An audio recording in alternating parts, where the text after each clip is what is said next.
Alright, here's the DTMF tool. It's a UI tool, and it has 4 different activities you can go through, and it also has a 5th, which is just the main activity. The first one's the generator. It has all the working buttons, 16 buttons in even rows. Also, you can go back. There's the next activity is the detector, where you can see 2 image views here. The third would be the settings. Here you can actually change the tone duration, so you can put 98 for example.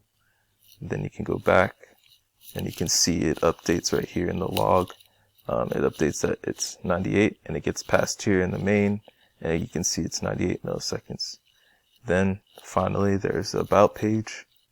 Now that has a picture, has my name, and it has the course name and the month, and then also it has some dummy text as well. It works pretty well.